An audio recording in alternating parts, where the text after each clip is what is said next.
तो नमस्कार सभी लोगों को। मैं एस्ट्रो सुनील चोपड़ा। आज जो है हम अपनी क्लास स्टार्ट करने जा रहे हैं, जिसमें आपको विवाह मुहूर्त के बारे में बताया जाएगा और कुंडली मैचिंग कैसे की जाती है, अष्टकूट मिलान कैसे किया जाता है, क्या क्या चीजें कुंडली में देखी जाती है मैचिंग के लिए, और विवाह मुहूर्त कैसे निकाला जाता है। इस सब्जेक्ट पे आज हम चर्चा करेंगे। अगर किसी को कोई चीज जहां भी समझ में ना आए तो उसी समय पूछ लें, जिससे कि क्लियर हो जाए, जिससे कि आपको कोई दिक्कत ना आए, कोई भी सब्जेक्ट या कोई भी चीज ना छूटे आप लोगों को। तो मेरा मेन उद्देश्य है कि आपकी समझ में आए कि विवाह मुहूर्त कैसे निकालना है और मैचिंग कैसे करना है। तो हम ये शेयर कर रहे हैं आपके आगे स्क्रीन।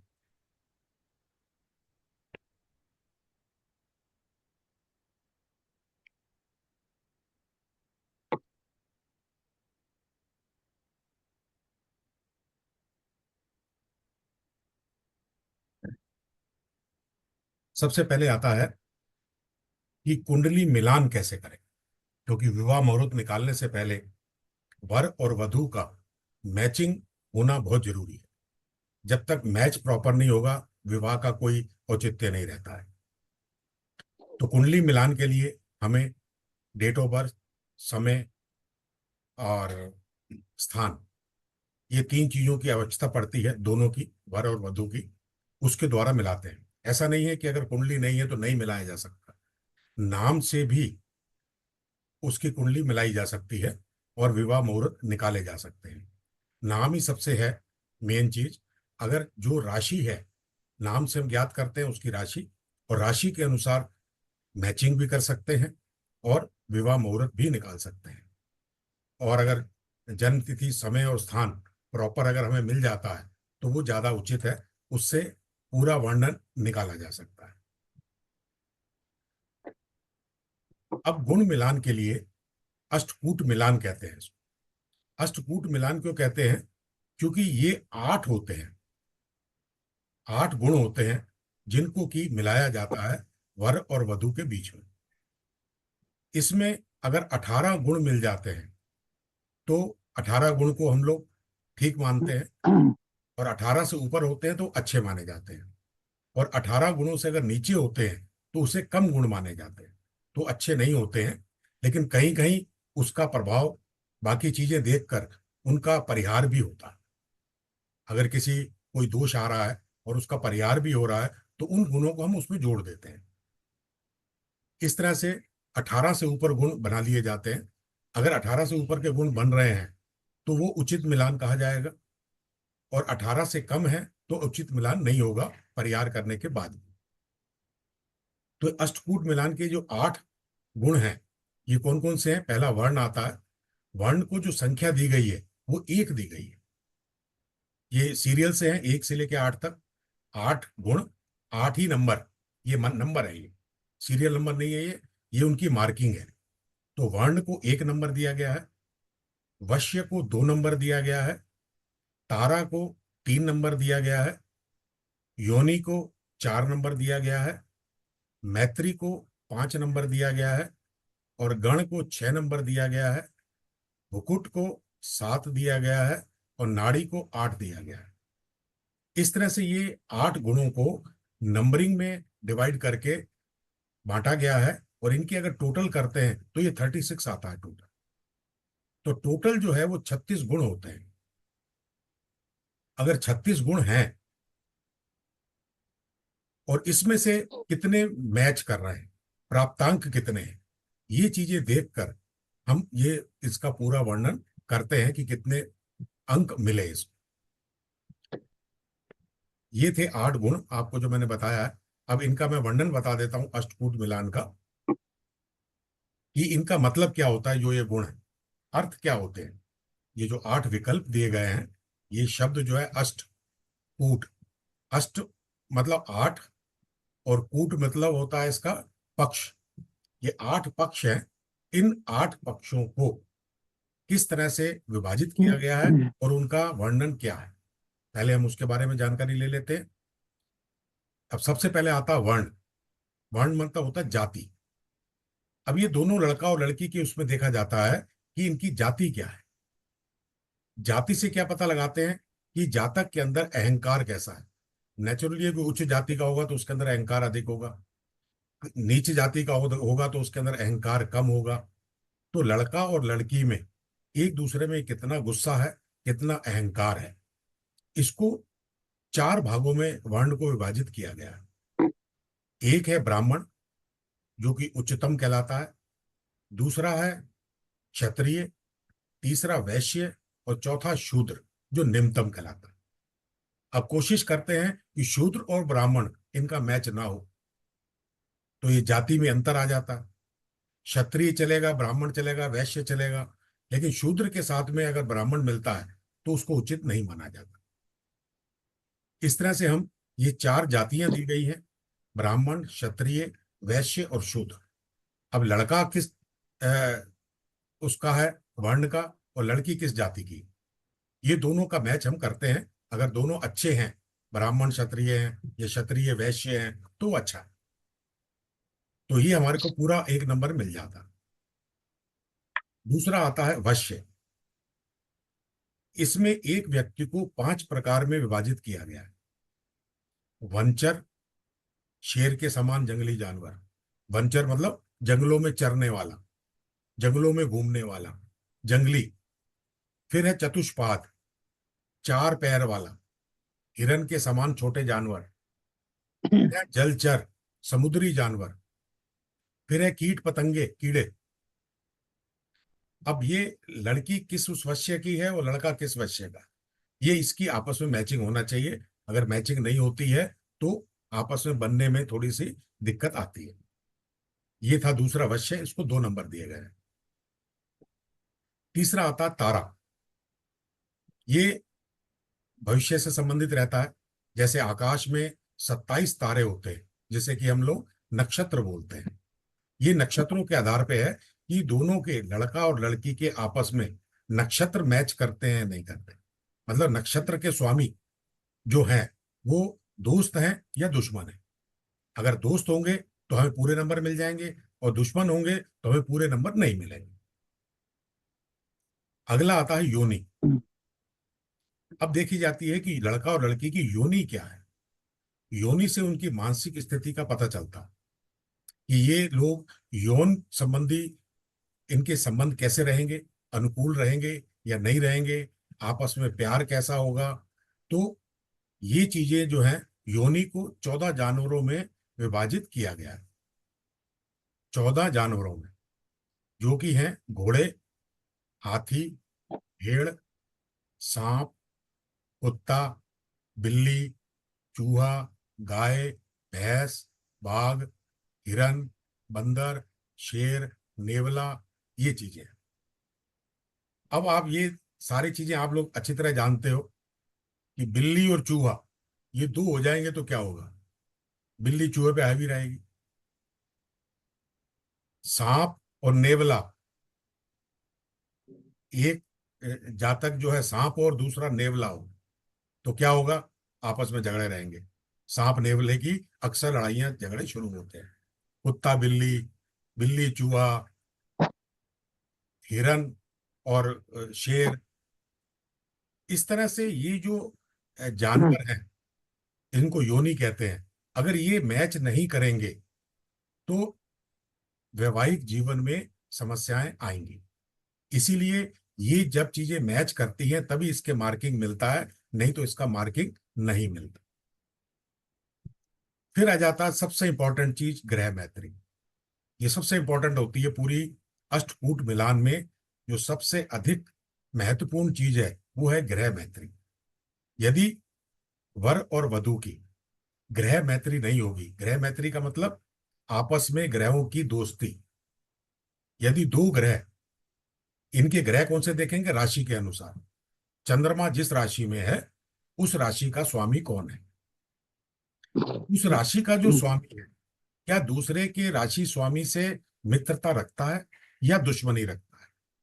अगर वो मित्रता रखता है तो ग्रह मैत्री अच्छी है, इनकी आपस में अच्छी बनेगी। और यदि अ, राशि स्वामी दोनों के विपरीत हैं, विरोधी हैं, तब इनकी आपस में नहीं बनेगी। हाँ, अगर सम है तो काम चल जाएगा, क्योंकि तीन प्रकार के होते हैं, एक मित्र होते हैं, एक दुश्मन होते हैं, एक सम होते हैं, सम में चल जाएगा। तो इस तरह से ग्रह मैत्री का देखना आवश्यक है। जब हम सॉफ्टवेयर में डालते हैं तो ग्रह मैत्री अपने आप ही बना के वैसे तो देता है, लेकिन फिर भी हमें देखना है कि ग्रह मैत्री कैसी है। उसके बाद अगला आता है गण।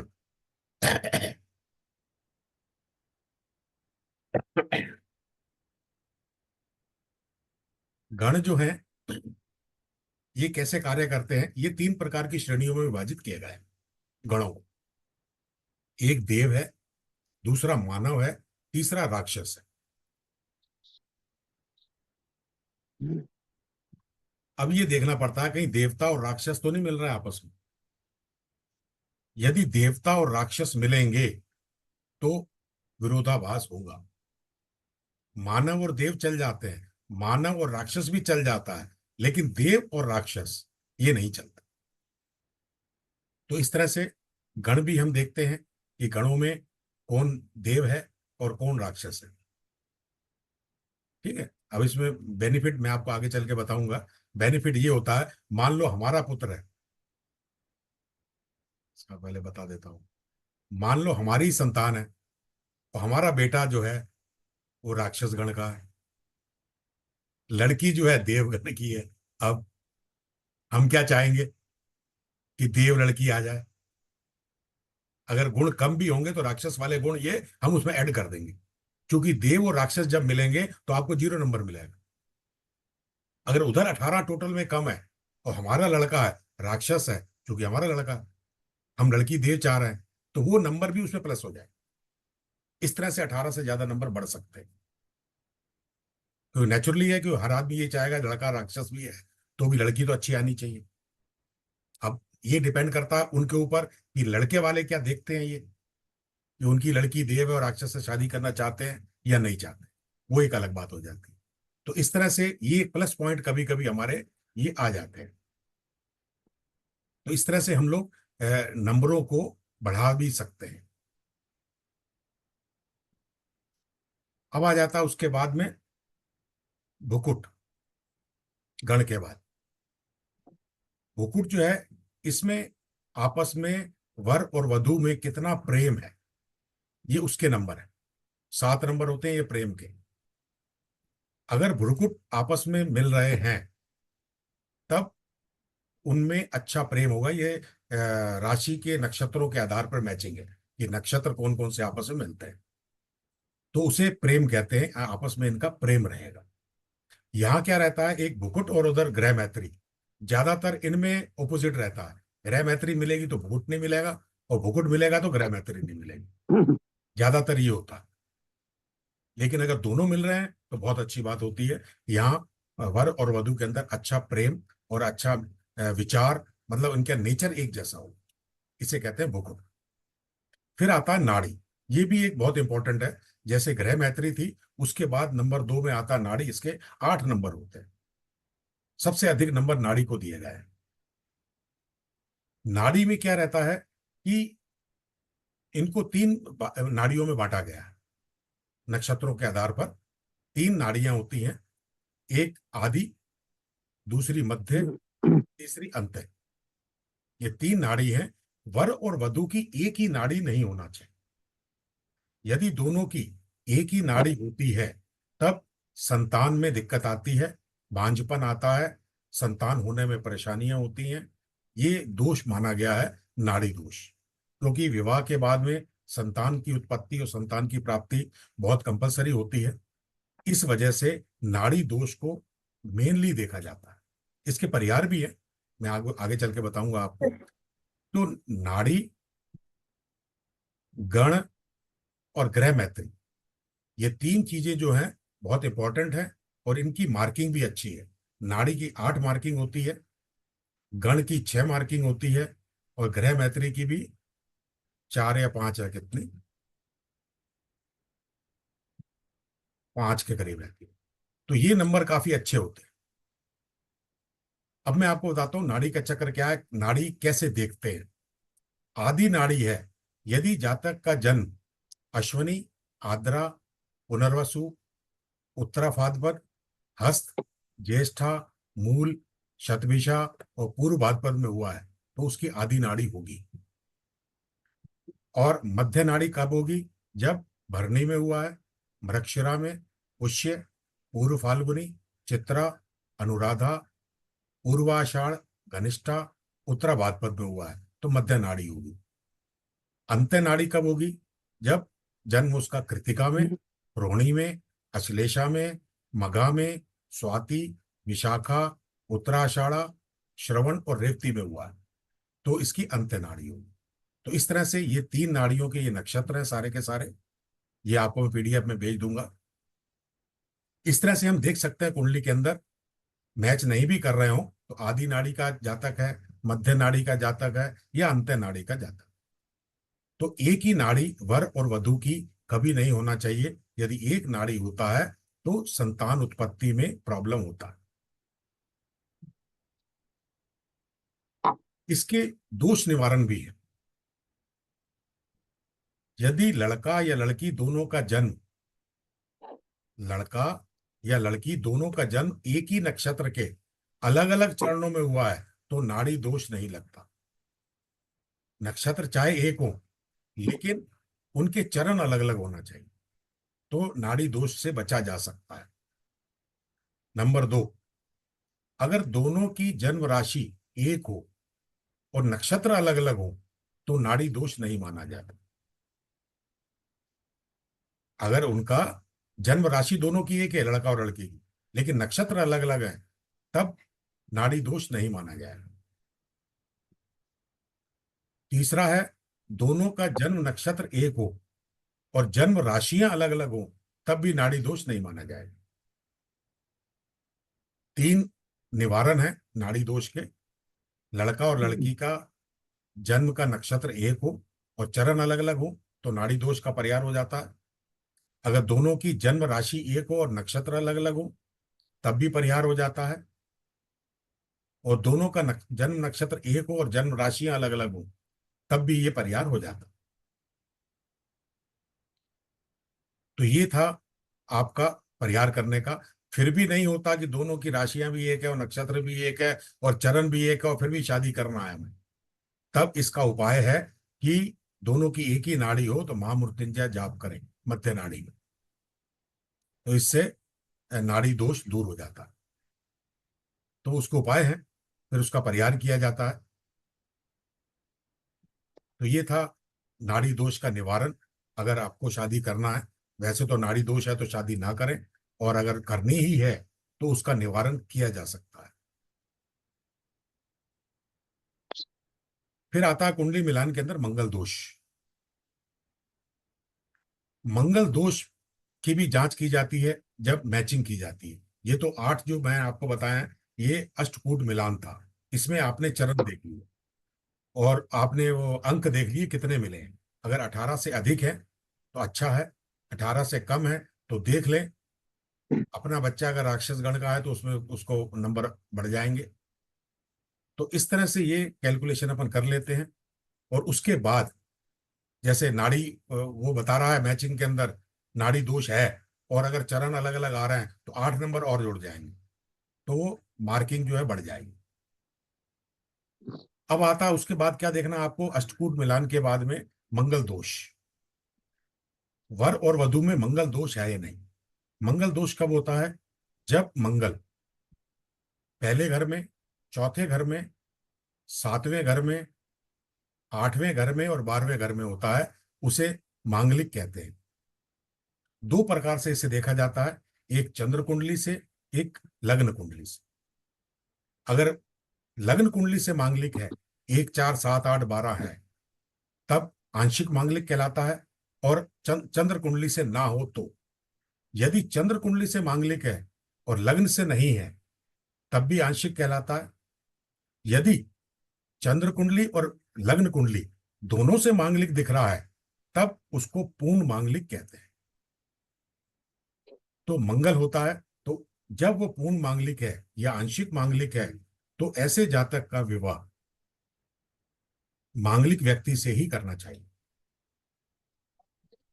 चाहे वो लग्न से मांगलिक हो, चाहे वो चंद्र से मांगलिक हो।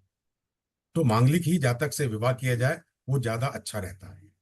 लेकिन अगर मांगलिक से विवाह नहीं करना, इसका परिहार देखना है, विवाह करना ही हमें किसी कारणवश, प्रेम विवाह भी हो सकता है, तब क्या चीज देखा जाता है? जिस स्थान पर मंगल बैठा है, 1 4 7 8 12, इन घरों में किसी एक पार्टनर का मंगल जिस स्थान पर बैठा है, अगर दूसरे का कोई पापी ग्रह उसी स्थान पर बैठा हो, या क्रूर ग्रह उसी स्थान पर बैठा हो, तो मंगल दोष का परिहार हो जाता है। उदाहरण के लिए, पापी और क्रूर ग्रह कौन से थे? सूर्य क्रूर ग्रह है, शनि राहु केतु पापी। शनि। यदि चौथे भाव में लड़के का मंगल है और लड़की का चौथे भाव में सूर्य राहु शनि या केतु आ जाए, तो मंगल का परिहार हो जाएगा। ये एग्जाम्पल है। तो इस तरह से हम लोग ये चीज देखकर मंगल का परिहार करते हैं। तो पहला आपको जो मैंने बताया है, अष्टकूट मिलान था, तो अष्टकूट मिलान देखना है। दूसरा आपको बताया है मंगल दोष, मंगल दोष देखना है। दो चीजें आपको देख गई। अष्टकूट मिलान में आपको समझ में आ गया सब, 8 जो होते हैं उसके अंदर क्लियर है आपको? जो नाड़ी दोष है ना इसमें, तो केंद्र केंद्र से देखा जाता है कि चंद्रमा से, जहाँ पे चंद्रमा होता है वहां पे, चंद्रमा होता है जो, जहाँ पे चंद्रमा होता है हाँ, नाड़ी दोष जो वहां पे, आता है, चंद्रमा किस नक्षत्र में है, उस तो नक्षत्र नक्षत्र के में। हिसाब से नाड़ी दोष बनता है, ठीक है। नक्षत्र के हिसाब से, और उसका परिहार भी होता है। अब ये देखना है कि उसका चंद्रमा किस नक्षत्र में है और उसका चरण क्या है। हाँ, यदि मान लीजिए चंद्रमा का नक्षत्र का चरण 1 है और दूसरे का 4 है, तो नाड़ी दोष का परिहार हो जाता है। या राशि तो एक है, लेकिन उसका जो नक्षत्र है वो अलग अलग में आ गए, भाई डिग्री बदल गई ना चंद्रमा की, हाँ, राशि तो वही रहेगी। हाँ, डिग्री। मान लो किसी राशि की तो वही। 7 डिग्री है और किसी की 15 डिग्री है, हम्म। तो नक्षत्र बदल जाएगा, 13 डिग्री के बाद बदल जाता है, तो दूसरा नक्षत्र हो हम्म। गया, तो भी नाड़ी दोष का परिहार हो जाता है। इस तरह से उसका हम्म। परिहार हम लोग देख लेते हैं। हम्म। जी। सर, एक होता है कि किसी किसी के 36 के 36 गुण भी मिलते हैं। वो गलत होते हैं। हाँ, जिसके वो 36 गुण मिल रहे हैं, उसकी जी, राशि भी एक होगी, नक्षत्र भी एक होगा, सब कुछ मतलब देश सब भी कुछ एक ही करीब होगा, करीब एक ही नाड़ी भी होता है। वही होगी। उसका जी, नाड़ी भी, उसमें दिक्कत आएगी, उसके राशि में भी दिक्कत आएगी। ऐसा हम लोग नहीं लेते, 36 के 36 गुण नहीं मिलाते। नहीं मिल जाती। हाँ, जी वो ये तो शुभ नहीं माने गए हैं, क्योंकि राम और सीता के बताया गया कि 36 गुण मिले थे, जी, छत्तीस वो गुण मिल जाते शुभ नहीं थे। पूरी जिंदगी हैं। उन्होंने कष्टों में ही झेली है। जी, जी। तो सर, तो मोस्टली 18 गुण या उससे ज्यादा ही मिलने चाहिए तो? नहीं नहीं, 18 से ज्यादा हो सकते हैं, 30 32 तक चलेंगे, कोई दिक्कत नहीं, 33 तक अच्छा, चलेंगे। 18 छत्तीस से से कम भी छत्तीस हो गुण तो परिहार देख लो, अगर जी। किसी चीज का परिहार हो रहा है तो वो हाँ। नंबर ऐड हो जाएंगे। ओके। इस जी। तरह से हम देख लेते हैं। और सेकंड चीज देखते हैं, मंगल दोष। पहली चीज हमने अष्टकूट मिलान देख ली, दूसरी चीज देख ली हमने मंगल दोष, और तीसरी चीज हमें देखना है फिर कुंडली। तीसरी चीज क्या देखना है? कुंडली।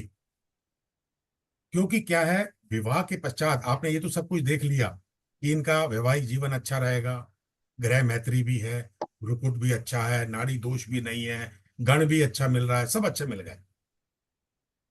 लेकिन कुंडली के अंदर अगर विधवा योग है तो, कुंडली के अंदर अगर संतान योग में दिक्कत है तो, कुंडली के अंदर यदि कोई इंपोर्टेंसी है तो, इसलिए उसके पश्चात में तीसरा काम जो है, पहला अष्टकूट मिलान, दूसरा मंगल दोष, तीसरा कुंडली का विवरण। आप कुंडली का देखिए, कौन कौन से भाव देखना है आपको सबसे अधिक? 5 7 9 और लग्न, 3 कंपलसरी होते हैं। ये 3 बड़े मुख्य भाव हैं। पांचवा आपका संतान का भाव है, सातवां आपका तलाक योग तो नहीं है, तलाक योग इसमें नहीं आता अष्टकूट मिलान में, अष्टकूट मिलान में तलाक योग नहीं आया।